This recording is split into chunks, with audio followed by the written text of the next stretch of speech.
Awesome.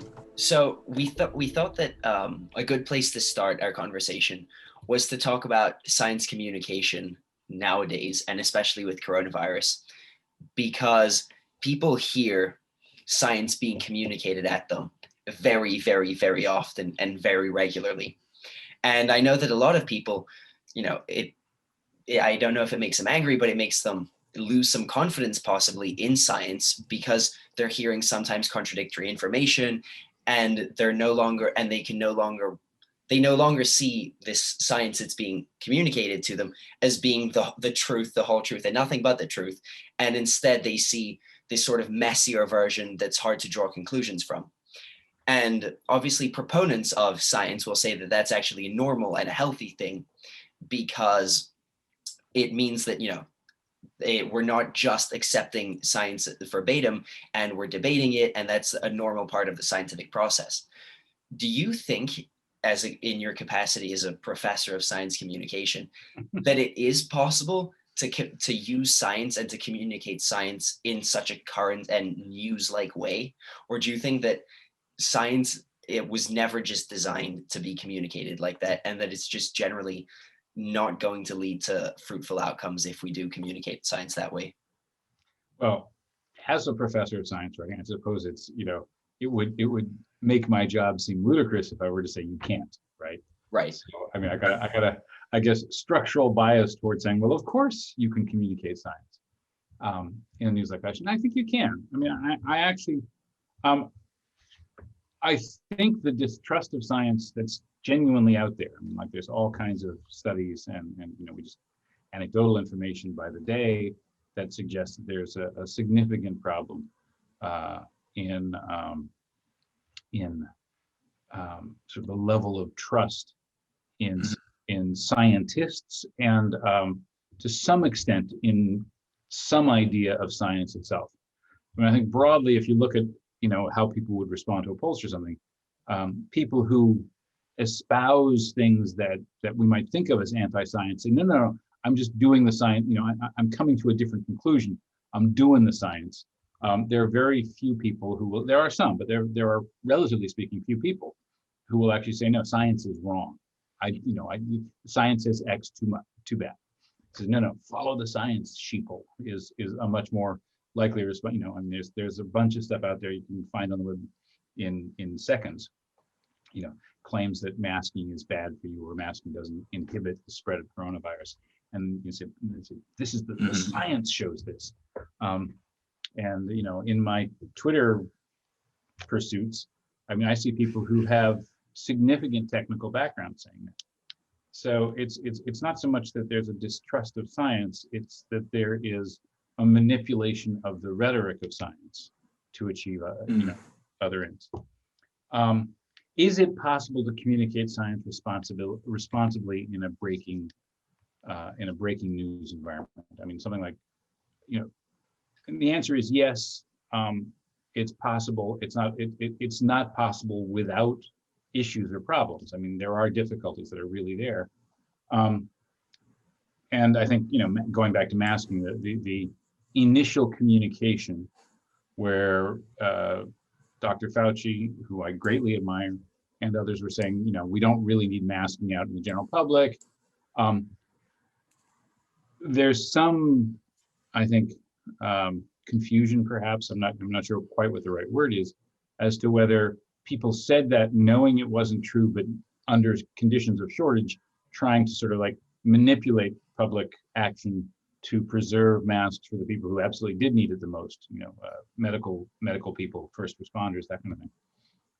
Or if they really, genuinely, to the extent to which the science was unclear about the protective value of masks. But I think, even though the public is this sort of abstraction, there are lots of publics out there, and each of us are part of the public some of the times, and sometimes in areas that we know about, we're part of the expert cohort and so forth. So, everyone's part of some public. But I think in general, the public is, I think, more resilient than I think sometimes particularly science partisans or partisans of any particular stripe will give them credit for. I mean, you see the same thing with in financial coverage. Don't tell the truth about X, Y, and Z because the full truth. They can't handle the full truth. It's too complicated. I think you can say to people, this is a preliminary result. This is, and not only can you, I think that's been said often throughout coronavirus. I think reporters have gotten better about it over the course of the pandemic. And I think the public has gotten more sophisticated. I mean, just today, I put out both as a genuine question and as kind of a test of the system, the question on Twitter saying, okay, if I get vaccinated, do I still have to wear my mask while I'm doing outdoor exercise, bicycling or walking and that kind of thing? And I got back, I don't have a particularly big Twitter presence, but I got back dozens of answers in not that much time from people ranging from, genuine, medical people or what have you to lay public people who have been reading around this stuff. And both, I think, they coalesced around what appears to be the right answer. But also there was a clear understanding, and several people pointed out that there really isn't settled science around some of these questions yet. In particular, the degree to which you can either that you can transmit disease after you've been vaccinated. So a lot of the point was you wear masks not just to protect yourself, but especially to if you have the disease to protect others. So I really, and that's a currently active area of investigation. It's really important because we're in the vaccination period now, and increasingly people will be out in the world. And the public seemed to respond pretty well. So I mean, my little corner of this biased sample of people who would engage with a tweet by an MIT science writing professor. To the first question, to the first sort of order question, is it possible to do science as news? The answer is unequivocally yes, it really is. And it is but it requires both good reporting and writing.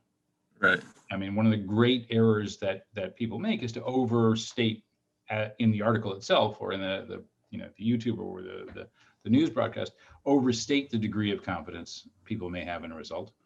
And then it requires, I think, a certain amount of attention to and respect for the audience.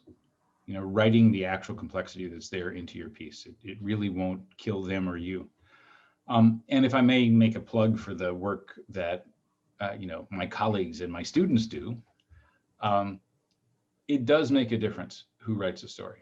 And science writing is not, there's a long-standing journalistic tradition that a good reporter is a good reporter on any story, and there is some truth to that. But it is also true that lots of different beats or areas of coverage really do have forms of knowledge, ways that ideas get communicated, underlying assumptions that have to be learned. You can't just sort of go into, I as a science reporter couldn't go in and report on a baseball game. Even though I've watched lots of baseball, I couldn't do a good job reporting to an audience what happened in a game that had any kind of complexity to it at all. Similarly, somebody who covers cops might be able to do a really good job on a Department of Public Works story, would have a lot more trouble doing a story on, say, the GameStop short squeeze. Right. Because there's a bunch of stuff going on. There are a bunch of players who have different interests. I think a lot of people, there was a lot of bad reporting on that story that failed to understand what a long history lay in the kind of maneuver that made the GameStop stock bubble grow so quickly, and made it such a dynamic and moving target. So similarly for science, there's a lot in science that you have to know, not just facts, but how science is done, how scientists, what scientists mean when they say one thing versus another in terms of how confident they are, or what replication means, or the difference between a phase 1 and a phase 2 trial, all these kinds of things. Right. You don't just know them going in. So as you know, if there's a crisis in covering science in the United States, at least part of it lies with the fact that a lot of editors assigning, the people who assign stories don't fully understand the need for some specialized skill in Right. covering science. And so for writing a lot of science and science communication, we wanted to get your thoughts as a professor in science writing. Obviously, when you're writing, a very professional science paper, you're going to want to be technical. But also, we've also noticed like a lot of papers that are more towards a general audience, like less technical, more in simple layman's terms. Is there kind of like difficulty trying to balance those out? Should papers be more technical rather than more for the general public? What kind of is that like? And do you teach one or specialize in one, or do you kind of mix them in? I certainly don't teach technical or professional writing. There are plenty of people at MIT, working in my program, in the department, who do. At MIT, we actually require every undergraduate, every student, to take 4 courses that are designated as communication intensive. So, and 2 of them are communication intensive in the humanities. So you learn how to write, academic argument and, the uses of rhetoric and all that, and persuasion, all that kind of thing. And 2 of them are communication intensive courses in their major, where they're supposed to learn the writing and presentation and oral communication conventions. If you're a mechanical engineer or a molecular biologist or whatever it may be, every one of those fields and subfields has, particular ways in which they get their information out to other members of the field doing that same kind of work. And those are really 2 different kinds of writing or communication tasks. So the short answer to your question is no, I don't think that papers that are intended to communicate research results or are in some kind of review article trying to take a snapshot of where a given field or a given problem within a field where the thinking has got to, that's work that is intended for people who are engaged in that work and who need to get information so they can continue to build on the work that they're doing. And there are real conventions there.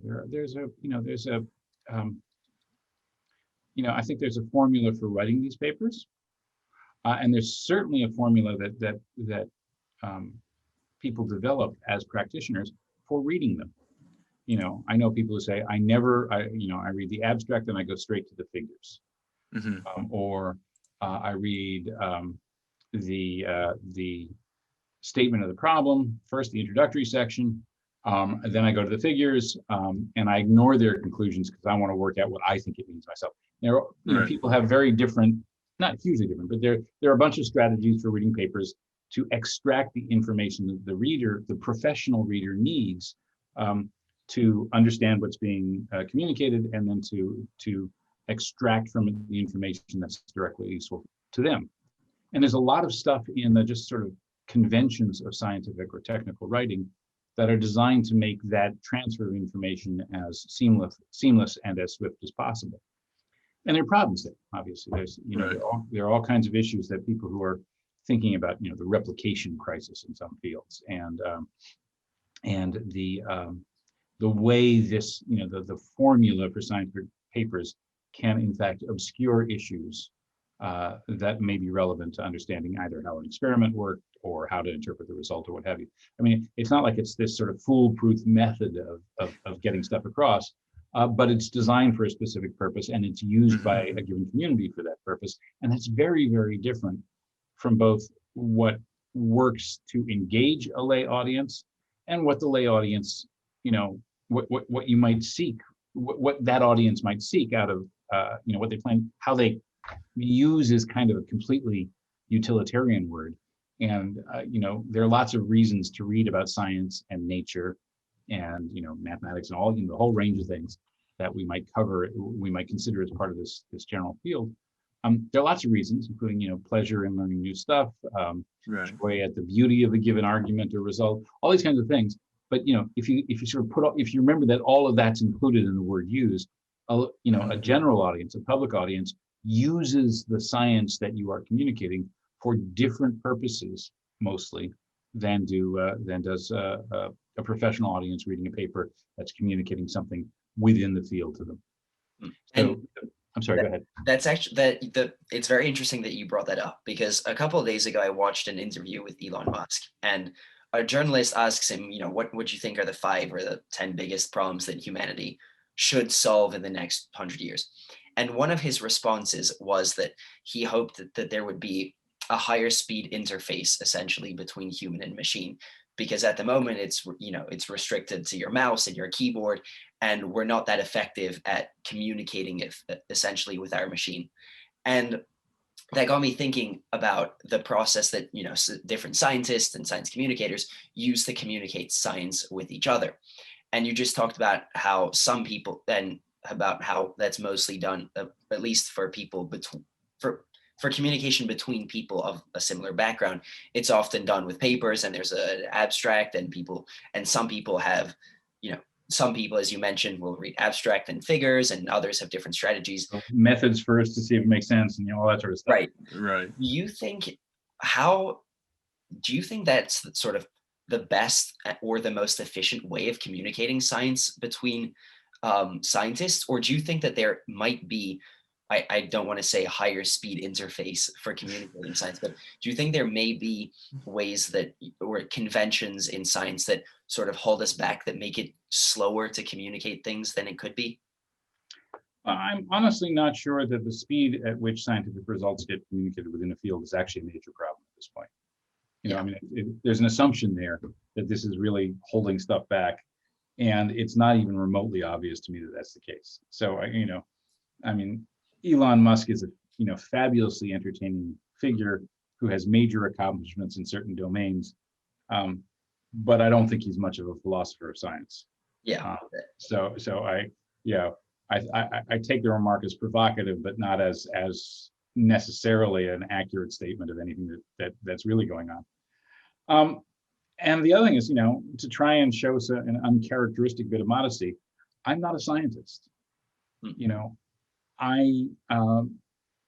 My work doesn't, I mean, I read a lot of papers because I report on science, but I'm reading on them because I've decided that they, impinge on a story, which is different than a, communication of results. So, I mean, it takes those results and embeds them in an architecture, in a structure of communication that is different from the structure of communication in a scientific paper.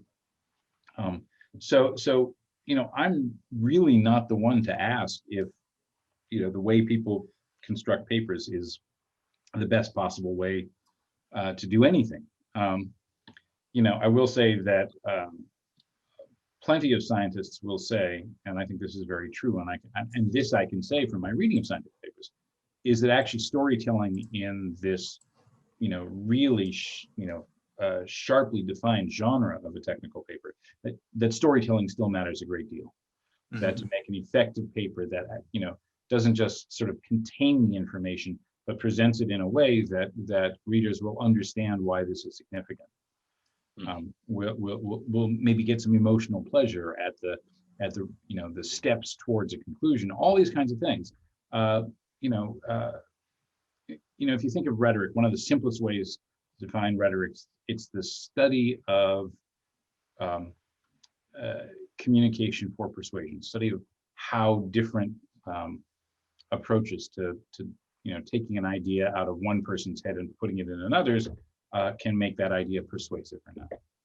And there is absolutely a rhetoric of scientific communication. It's not something I'm expert on, but it's something I'm very much aware of and pay attention to it when I feel like I encounter it. I mean, if you just think, one of the classic examples of this, one of the sort of really great moments in technical storytelling is the introduction, the first few paragraphs, and this is it's slightly a cheat, but the first incident in Einstein's special relativity paper from 1905. And basically he says, isn't it weird? I mean, this is a drastic paraphrase, but isn't it weird that when we analyze the motion of a magnet through a coil, from the point of view of the magnet and the point of view of the coil, we use different apparatus to do so, but they're actually the same thing. Why does this happen? You know, how do we understand this? Isn't this just curious? Let's think about that for a while. And you know, when you say it like that, yeah, it is curious. That 19th century, you know, electromagnetic physics, you know, physics of electromagnetism, had this different treatment depending on which part of the system you decided was doing the moving. Right. When, you know, as Einstein would, you know, and most of Einstein's paper isn't about that. Actually, it doesn't, you know, that's not the through line of that paper. But it's a great way to grab your attention and move through it. Right. And you know, there's a the reason that's a little bit of a cheat is that the genre of scientific communication hadn't settled down into its, you know, its real form, you know, its 20th, you know, its post Second World War, you know, formalisms. So Einstein, you know, there were, you know, I think in some ways a wider variety of ways to write papers available to Einstein in 1905 than there might be to you and me now. But still, you know, it's an example of you know, a lovely bit of storytelling to grab the reader's attention and focus it on the critical problem of relative motion. And so we've seen that you've written several books about either scientists or scientific ideas. And when you're going through the process of, you know, learning about the story for the first time, are you trying to sort of understand the mindsets and the motivations that led the various scientists to come up with their ideas? Or instead, are you trying to sort of track how that idea evolved through time and passed through from scientist to scientist? Or is it a bit of both? How would you go about recreating this scientific history? Well, that's an interesting question. And it's interesting because partly I've never posed it to myself, which means, okay, I got to think about something. And it's interesting because I think it captures some of what I try to do, but not all of it.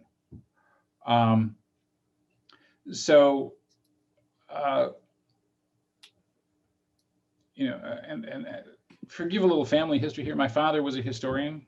He was an intellectual historian of China. He died when I was 10, so I didn't know him as an intellectual. I didn't know him, you know, as somebody I could speak to about the questions that interest me about history and so forth and so on.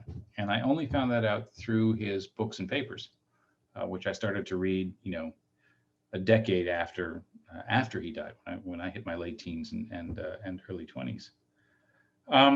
And one thing I read early on in this attempt to, you know, sort of rediscover who he was and what he had done was that, you know, an intellectual historian shouldn't just be interested, he said, in the answers that a given place and time came up with for whatever idea there was, but also look at the things that didn't make the cut, the ideas that were rejected, or the arguments where you know, the losing argument sort of drops out of the sequence of events. And that has always stuck with me. And so I've never seen writing about science as simply an account of, you know, sequence of results, right? You know, first Newton did the laws of motion, and then, you know, Maxwell, you know, worked on electromagnetism. Then Einstein showed how those two were in conflict and resolved that. Yeah, right. That's true as far as it goes, but I don't think it goes very far at all. And the other thing that you know, I deal with a lot of ideas in my work, but I wouldn't call myself an intellectual historian. I think of myself as a cultural historian, because I'm really interested in situating the work of science and scientists in their place and time, in, you know, quite a rich range of dimensions. You know, how did scientists or people who are doing what we now call science, right? Because remember, science, you know, we think of Isaac Newton as a scientist, but he wouldn't have. The term didn't even exist yet in English. He called himself a natural philosopher. You know, I think it's those distinctions seem unimportant, but it tells you that whatever Newton thought he was doing, it wasn't what somebody today who would be in a physics department thinks they're doing. There's the, the framework, the apparatus of ideas and conversation and society and other cultural work that Newton would have experienced were, that whole surround of the thoughts and the notes and the results and the math he did. Everything that shapes that is different from what somebody working today at difficult, interesting problems in math or physics or whatever it may be. It's just it's different, and it's different in important ways. Right. And I think that's really important, and I want to understand both what people were doing then, and I want to use that understanding, sort of ask questions that are perhaps harder to get at what we think we're doing now. Mm-hmm. And you said you would describe yourself as like a cultural writer, right? Cultural writer. Yeah. More, yeah. And so how I kind of wanted to get your like process and how you would write one of these books, because obviously there's going to be a lot of scientific papers. Like you mentioned, maybe Einstein's aren't necessarily as formal as they are today, but how do you get all of the background history and other interesting stories surrounding these scientific discoveries besides just reading the published papers about the discoveries themselves? Well, I think, my books are about much, much more than the science. They hinge on the science. There's something that happens that's really interesting. Right. But they're about all kinds of stuff. I think, every book I've written and the one I'm working on now has come from sort of some accumulation of hints that there's a bigger story there than I may have first guessed. So my very first book was about climate science and climate change, and I published that, well before you guys were born. I wrote it in sort of 85, 86, and early 87, and it got published in 89.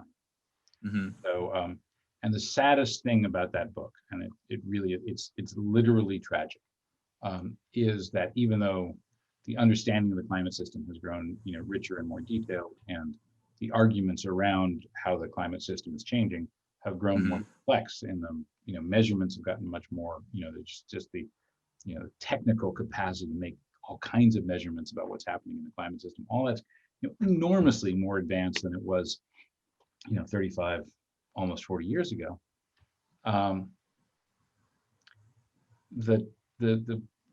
There's nothing in the book that's wrong. All the science is right. All the indications that significant change is underway, caused by human activity, to a point that could put our assumptions about how the world works, that we live on, that we depend on, how agriculture works, all that sort of stuff. All those assumptions are called into question by climate change. It's not that the Earth can't stand variations in temperature. Obviously, it can. It has done so through a much wider extent than we're seeing now, over billions of years of geological time.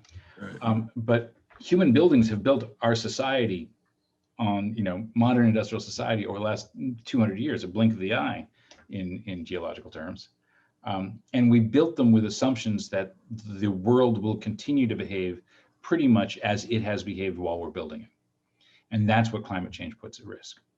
And all that was in my book published in 1989. It's still true. We've known this now for, a long, long time. And the fact that we are so far behind where we ought to be in responding to this threat, mm-hmm. Responding to the threat to your future, my son's future, right. Is just, to me, absolutely awful. So where did that book come from? How did I find that out? Well, before I wrote that book, I was a cub reporter for a magazine called Discover, which was then, it still exists after its 5 or 6 changes of ownership, but it was then owned by Time Incorporated, which is important because Time magazine, Time Life Incorporated, at that point had this enormously sort of powerful sense of itself and big budgets. So they would send even cub reporters, all around the country, even all around the world, mm-hmm. to chase stories. And so just in my early 20s, not that long out of college, I flew to New Orleans and reported on the threat to the the river system there. I flew to the Outer Banks of North Carolina, and I covered, changes in the shape of the islands and how that could produce, real effects. And 2 or 3 other stories, some acid rain stuff, just a bunch of other stuff that told me, as I reported each story, read the papers, talked to the experts, walked over the ground where changes were happening or could happen. It was really pretty amazing. I suddenly realized there was this common theme, that each of these we were talking about, a local kind of problem and a disaster that people there feared, or the scientists there were identifying, and they were all linked. They all, somewhere along the line, everybody said, we understand this better because we have these different tools to study climate now, and they're pointing to these problems. And when I realized that 3 or 4 different stories that seem, acid rain's a really long way away from the fact that the Mississippi River changes its course over time. Right. But when after about 2 years and covering 4 or 5 of these stories, it became clear that there was a unifying theme, and that's where the book came from. And then it's just a matter of doing what you do. I mean, nobody taught me how to write a book, and I had to kind of learn by doing it the first time and then relearn it with each subsequent time, because it turns out, much to my annoyance, no book project is exactly the same. I mean, I'm getting a little bit more efficient and better at it now after 35, 40 years of doing it, and now on to my 7th book. But it's surprising how much you have to relearn. But the thing is, I went to I did a sort of embedding at the National Center for Atmospheric Research for 3 weeks. I read a bunch of papers. I hiked a lot with people who were studying different ecosystems and different climate systems. Going to places where stuff is happening or has happened is actually really, incredibly useful, because,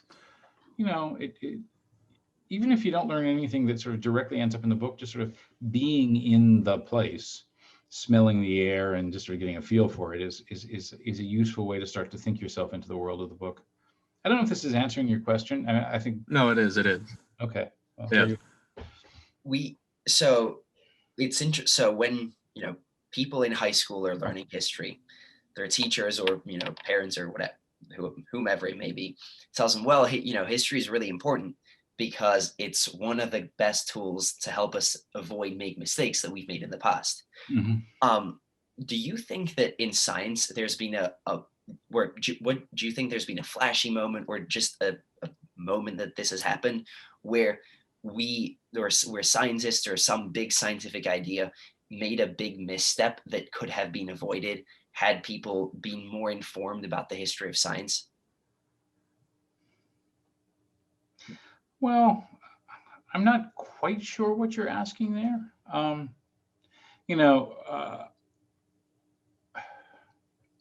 So I'm thinking that, for example,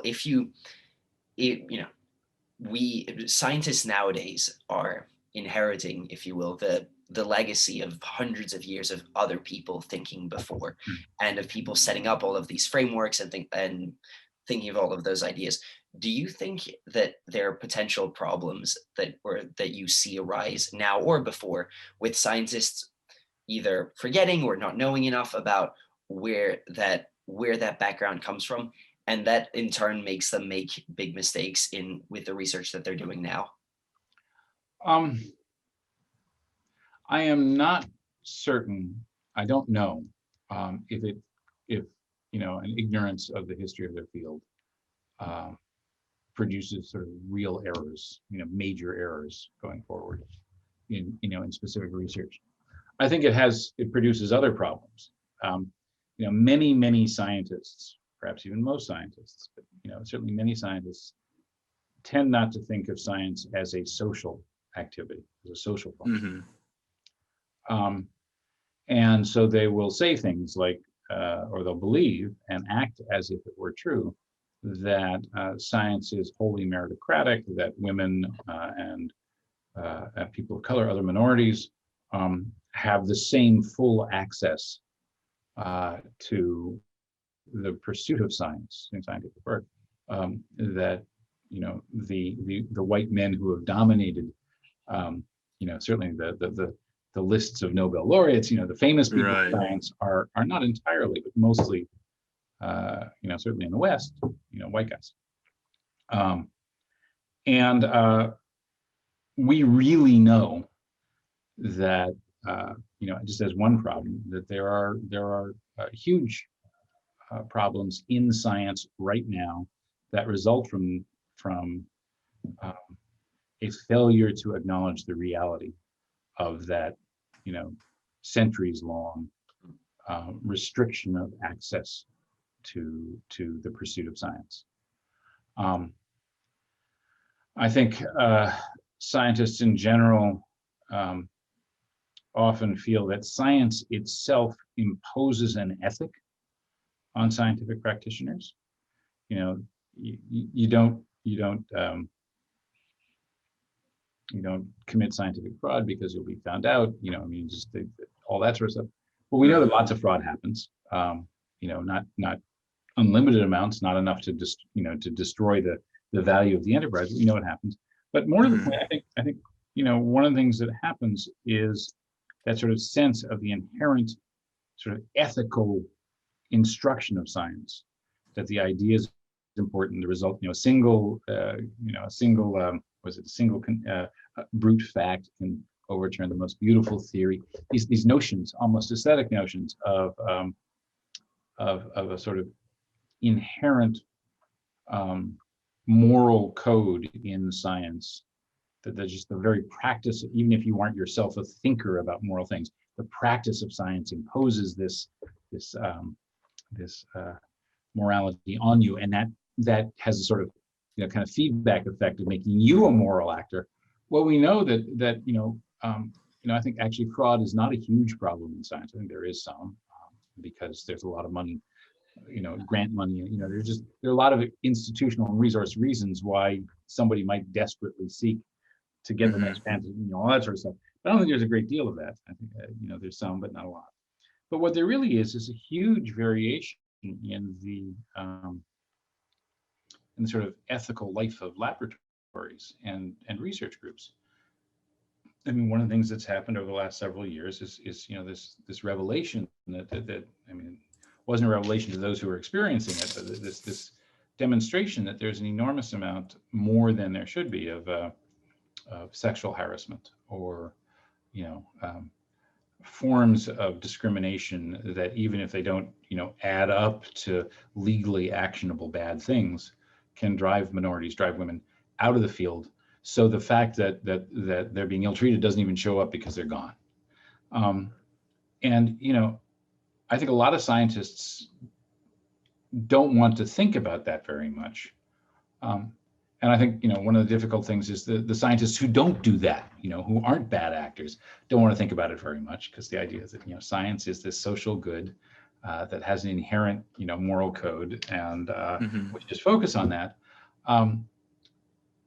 But, if you're asking me if the failure to engage in science as a large-scale human enterprise with a significant history and a lot of current social dynamics that, oh, great surprise, mirror and reflect where the society at large is at, I think that's important, and I think that's something that a lot of people miss. Yeah, and then hopefully, all these problems, quickly get faded out as, humans and culture continue to develop and evolve and, come up with different solutions to, figure out these humanities issues. But one question I kind of wanted to ask you are on the topic of comparing to old times. Can I just jump in on that? Sure. There is the great phrase, Martin Luther King is famous for having said it, and I'll botch it. It's, the arc of the universe bends slowly, but it bends towards justice. The moral arc of the universe is slow, but bends towards justice. Well, yes, that's true. I hope, or at least I devoutly hope it's true. But, it's not passive. The universe doesn't just bend in that direction. We have to bend it that way. Humanity, science is not going to evolve just because society evolves. Society isn't just going to evolve because, it has to, be in any particular direction, unless we we have to step out and take those steps in the right direction. Right. Okay. Anyway, you're right. I'm sorry. I did interrupt your question. Where do you want? No, it's okay. No, I was just gonna say on the topic of older science, have you seen any ideas in any research or any papers that you've read, or any history that maybe an old forgotten idea was rediscovered later in time by more modern scientists and to make significant discoveries? Was there anything that was kind of lost and overlooked? The terrible thing is in the heat of this conversation, I'm going, yeah, there are those, yeah, yes. And then I'm trying to come up with the examples that I sort of vaguely recall. I mean, there are complications with some of these examples, but basically, Wegener proposed plate tectonics, in the early half of before the Second World War, and the idea was dismissed and ignored for a long time, until after the war, when, among other things, some new information came that that provided a mechanism, sort of a mechanical reason, a mechanical engine that could actually make the continents move and the plates move. But the argument was largely ignored for a couple, 3 decades at least. That idea that certainly comes as a surprise to I would imagine many people, because I naively just assumed that knowledge of plate tectonics was hundreds of years old, and I'm shocked to learn it's entirely a 20th century creation, and there was a significant gap between proposing it and getting general acceptance of it. In a smaller way, I think black hole science shows that. I mean, the concept comes in 1916, really. Well, sort of the first mathematical possibility of a black hole becomes apparent in early 1916. And it's really, while there's some work on the possibility of black holes before the Second World War, it's not something that, that takes off in any meaningful way until after. I'm not sure that so much as general relativity more broadly was much less interesting to physics. I have a colleague in the history of science program, in the Science, Technology, and Society, who's a historian of science, named David Kaiser, who is a physicist and historian, who's really dived into the history of general relativity. And both it took a long time for it to appear as part of the sort of serious mainstream physics curriculum, and its dissemination around the world. And this is, again, science is part of society. Science is not this standalone, cloistered, monastic field. The dissemination and pursuit of black holes and general relativity and general relativity more broadly is something that tracks in part Cold War competition. So something that would seem to be incredibly far away from theoretical physics turns out to be vital to its development as a field of inquiry for decades. And so when you're writing your books and when you're thinking about, well, I suppose that this is just this particular subset of science communication in general, but when you've been writing your books, for example, we know that you wrote one about the ultimately fruitless hunt for planet Vulcan, and Einstein, and all sorts of different topics. What's the ultimate objective? Are you trying to show that science was just not so simple and they kind of meandered along and tried to find a good story, or is it more about finding the story, or is it more about tracking how science evolved? I guess if I have a sort of missionary aim, a goal for my audience, it's something like coming to understand why, despite its flaws, science is such a powerful system of knowing, and how you should both engage it and engage it with some, not skepticism, but critical intelligence. Just because a scientist says something, that doesn't mean it's true. But here is how scientists, even flawed scientists, making in some cases really incredibly human, sort of surprisingly silly seeming errors are still, it's still as an enterprise over time is the way we figure out our surroundings in critical ways.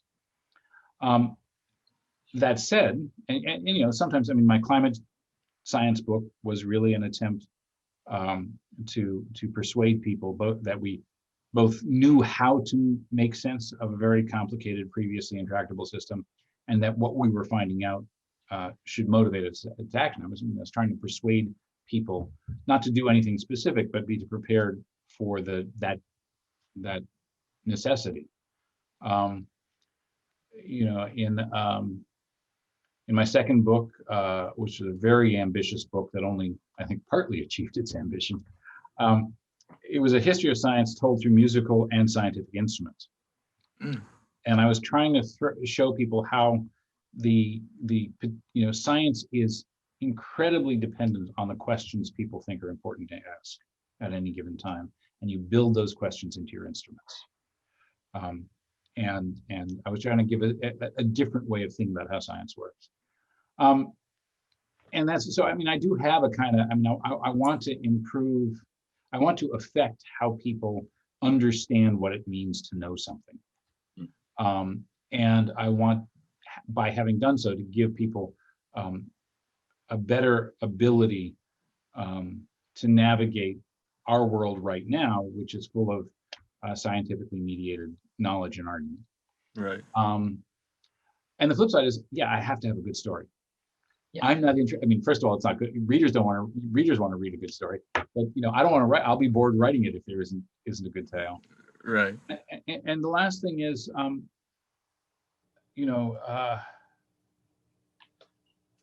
we live with the past in all kinds of ways, and we experience history as, in some ways, a way to ask questions about our present time that we can answer sort of safely.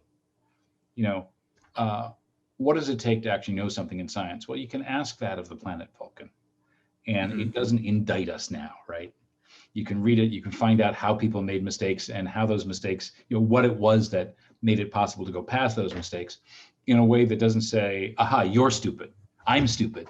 Saying, and then you sort of say, oh, wait, those guys weren't stupid either. They were acting, with the full range of human emotion and ability to this end or that. Maybe we should, learn some caution about our own confidence, because, we aren't actually smarter than our predecessors. We know more, we have more facts at our disposal, we have more techniques and tools at our disposal, but we're not actually smarter. And we have a similar emotional makeup. If our hearts get in the way of something, if their hearts got in the way of something, then there's a reasonably good chance that our hearts could also trip us up. Earlier on, you talked about how most people now only remember sort of the correct answer to problems that people had in the past, and they often we neglect or forget, or whatever we do, to theories that were proposed but ultimately never really adopted. Through your different books, what has there been a moment that's particularly stood out, or in your teachings, has there been a moment that stood out to you of a theory that was of a really cool theory that just ultimately ended up going nowhere?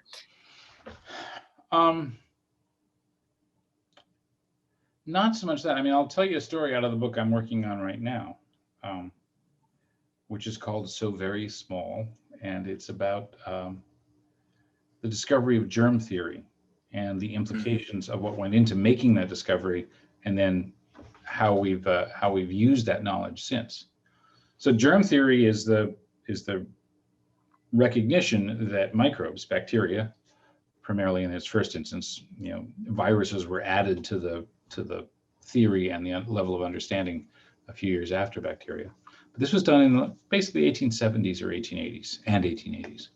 And familiar names that you probably have heard: Koch, Pasteur, these kinds of people. Very quickly in that period, folks identified the the microbes that caused anthrax and tuberculosis and cholera, and a bunch of other diseases, and started to understand things like battlefield infections and so forth. And this was hugely important, and led very rapidly, not quickly enough for in some cases, but very rapidly to real changes in medical practice, even before you get to antibiotics. But just lots of things done to reduce the threat and danger of infection, and it made a huge, enormously powerful difference in a lot of people's lives, relatively quickly. And that's really interesting. It happened very, this sort of demonstration that microbes do this happened very quickly. And I say it was just a very few years, not that many labs, and produced very quickly these various responses, including the search for chemicals that could treat these diseases in the body, as well as ways to prevent the diseases from taking hold. But what really got me going, so that I thought about writing an article about this somehow, But what really got me going was tracing the history of knowledge of bacteria, knowledge of the microbial world in Western science. And it turns out that microbes were clearly identified and communicated to the scientific community of the day in the 1670s, 200 years before germ theory. Yeah. And so that led to the book, because the question is, why did it take 200 years to get from seeing bacteria to the point where it's recognized that this, wonderful, previously unseen, fabulous world full of all these wonderful, weird-looking creatures doing all these different things, took 200 years to figure out that those people actually impinged. We started out as tourists in the microcosmos, and 200 years later, we discovered that, oh, wait, it really matters. And I'm very curious as to why that was the case. What was the dynamic that made it so hard to get to that, life-saving, crucial knowledge? So that's what I'm trying to explore in my book.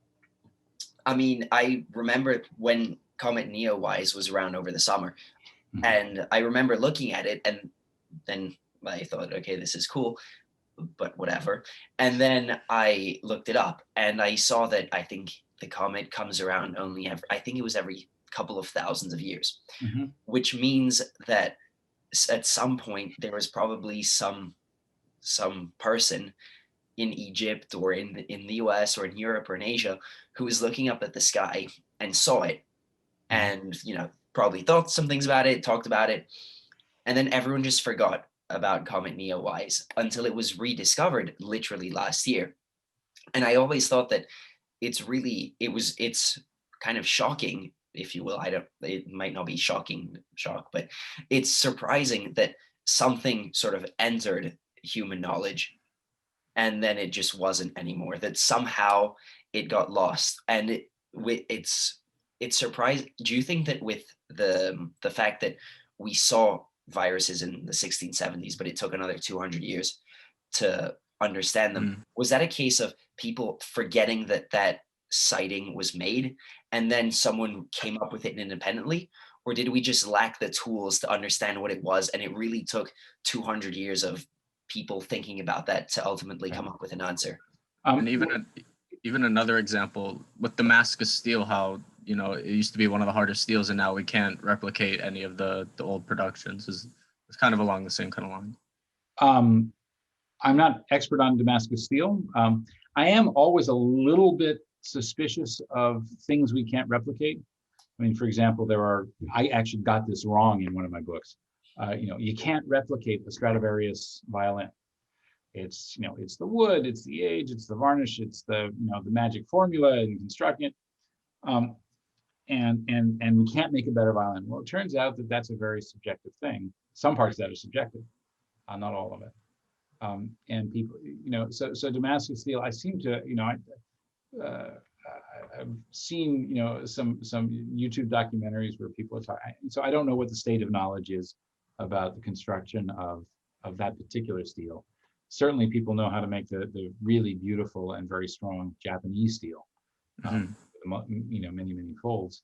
So the degree to which some knowledge certainly is lost.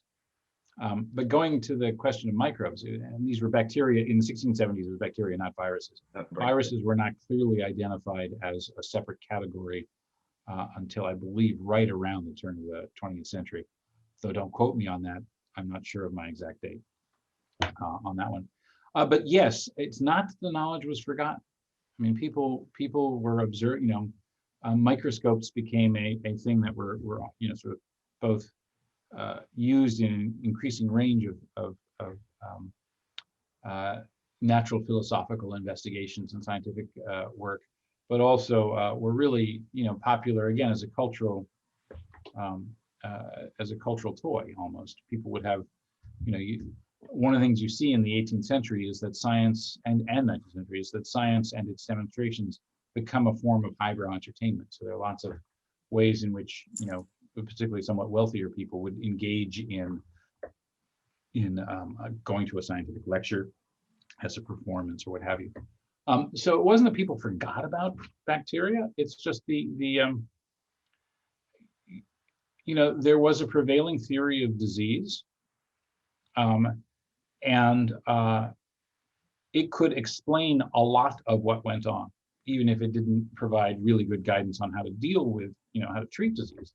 The questions of contagion and infection and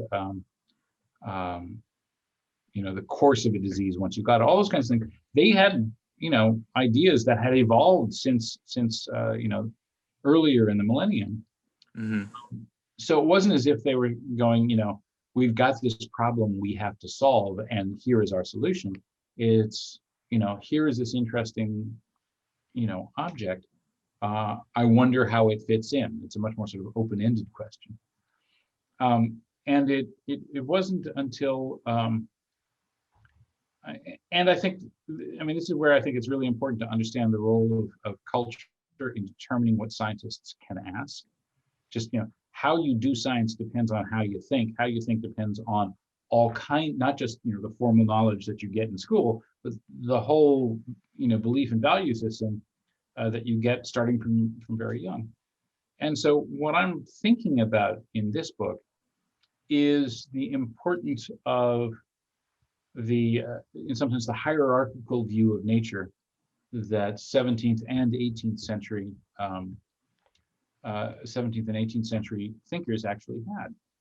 So if you think human beings are the sort of the next to the angels and masters of creation and all that, then I think it's really kind of hard to think that these tiny little creatures just kind of wandering around in a drop of water could be so powerful as to, arrive in a town, and if you happen to be, a plague bacterium, Right. this pestis, wipe out the whole town. I mean, how could no? We are the crown of creation.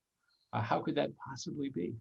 And I'm still thinking about that and developing that idea, but it's I think it's important to remember in some sense, my version of what my dad had said about looking for the questions that, looking for the answers that were rejected is, really look carefully at what, in some sense, what questions it was possible to ask in a given time or place. We can only get answers for the most part. Sometimes, something, a discovery happens, we find something, and, Right. and that forces a change. But very often, we make advances because we think of new ways to ask questions. And, you don't just sit in the corner of your room going, well, what if that squirrely thing I saw in my microscope, causes syphilis or whatever. So I guess, in some ways, the moral of the story is that even what seems in hindsight to be inevitable results are much more contingent than we realize. And that big 200-year gap between, sort of the kind of like natural history observation of something new in the world and the recognition of what the significance of that discovery was, 200 years and so many lives lost to infectious disease.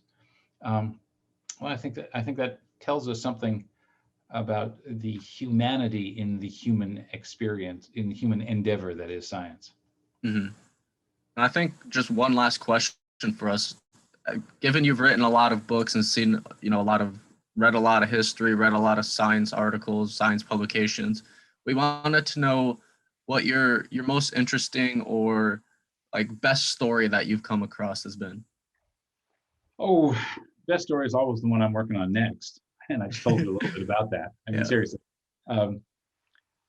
There's certainly some fun things. I mean, I love the story, and a lot of people, I mean, this is kind of a cliche, but the idea that Alfred Russel Wallace and Charles Darwin show up with the theory of evolution by natural selection at the same moment. And in fact, Darwin's, kicked in the pants to publish because Wallace is about to scoop him. That's an amazing story. And it's amazing in part because, it seems like such a shock. How could that possibly be? And then you realize, well, no, actually that happens all the time. Right. If there's a really important question out there, more than one person is likely to be thinking about it, right? I mean, that's clearly the case for a lot of science, that it's come up independently in so many places. I mean, right. Countless times. Newton, Leibniz, and calculus is a great one, I think, and it clearly seems to be happening all the time. Yeah, I mean, and Einstein and special relativity. There were other people in the very small world of European theoretical physicists who were getting very, very close to that same idea. I think most Einstein historians would say that general relativity was more surprising. There were people thinking in that area at that time, and in fact, Hilbert and his students came very, very close to it. But the Hilbert group at Göttingen was thinking about it, but Einstein really was the only person working on general relativity for the first several years, which is one of the reasons we think of Einstein as such a dramatically distinctive figure. Is that right? To some extent, he sort of went. He was a partial exception to the rule that great ideas, great discoveries have a moment, and more than the person we sometimes hang the Nobel medal around is far from the only one who is responsible for that development. Other great stories. I don't know. It's sort of like it doesn't. I guess because I love connections between seemingly disparate events, that's the sort of thing I notice. I love the fact that Edmund Halley, the first person to work out that same problem you're talking about, the return of the periodic comet, also did just a one-off paper that is really the first clear foundational paper in the mathematics of life insurance. Huh. Ain't that funky? I mean, I don't know how hugely significant that is, though it does actually tell you something important about that time and place and how the scientific revolutionaries understood what they were doing. They weren't doing science. They were applying a method of thinking and working to any problem that came into view. And it could be the motion of a cannonball, or it could be how you should, what price you should put on an annuity, or, that you're going to sell to somebody who might have 20 more years to live. And it's anything went, right? So that's cool. That's why I love these connections. But mostly it's just a cool story. Paper's there. It's in 1693 and in the Royal Society's proceedings. Anybody can go find it. Well, thank you very much for being on with us today. Thank you for sharing all your interesting stories and your knowledge of an aspect of science that many people are not exposed to enough, I think. Well, my pleasure. Thank you for asking me on the show. Hey everyone, thank you for listening to this podcast episode. This is Michael. This is Sam. This is Tommy. And this is Joe. If you're listening to this on YouTube, make sure to like, subscribe, and share with your friends. And if you're listening on Apple Podcasts or Spotify, make sure to leave a review. All of the show notes can be found either in the description below or on our website. Thank you again for listening, and we'll see you next week with more Everything Astronomy.